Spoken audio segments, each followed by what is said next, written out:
கல்வி என்பது மனித உரிமை. அதனை கொடுக்க வேண்டியது அரசின் கடமை. ஆனாலும் திருகோணமலை சம்பூர் பகுதியின் 2 பாடசாலைகளைச் சேர்ந்த சுமார் 400 மாணவர்கள் சுதந்திரமாக கல்வியை பெற்றுக்கொள்ள முடியாதவர்களாய் தவிக்கின்றார்கள்.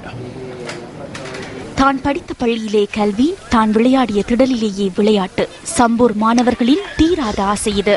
சம்பூர் மகா வித்தியாலயம் மற்றும் சம்பூர் ஸ்ரீ முருகன் வித்தியாலயம் ஆகிய 2 பாடசாலைகளின் கல்வி நடவடிக்கைகளை 2006ஆம் ஆண்டு கொடூர யுத்தம் பாதித்தது. இதனால் தற்காலிக இடம் தேடி அலைந்த 2 பாடசாலைகளின் மாணவர்களுக்கு சேனையோர் மத்திய கல்லூரியின் விடுதியே அடைக்கலமாக இருந்தது. யுத்தம் நிறைவு பெற்று 6 ஆண்டுகளை நெருங்கும் இவ்வேளையிலும் அவர்களின் இந்த நிலை அவ்வாறே தொடர்கின்றது.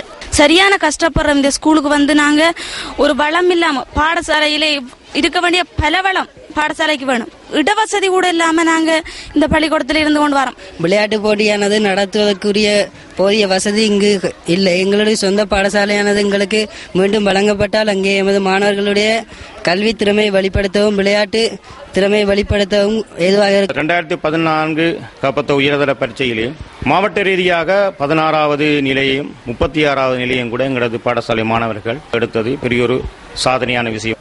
எமது பாடசாலை மீள கிடைக்கும் இடத்து அந்த மாணவர்கள் தமது கல்வி நடவடிக்கையை சிறப்பான முறையிலே முன்னெடுத்து செல்வதற்கும் ஏனைய இணைப்பாட ரீதியான செயற்பாடுகளை சிறப்பாக கொண்டு செல்வதற்கும் அது எங்களுக்கு மிகவும் பயனுள்ளதாக அமையும். தரம் 1 முதல் தரம் 13 வரையுள்ள சம்பூர் மகா வித்தியாலயத்தில் சுமார் 350 மாணவர்களும், தரம் 1 முதல் 5 வரையுள்ள சம்பூர் ஸ்ரீ முருகன் வித்தியாலயத்தில் 48 மாணவர்களும் சுதந்திர கல்விக்காக ஏங்கிக் கொண்டிருக்கின்றனர்.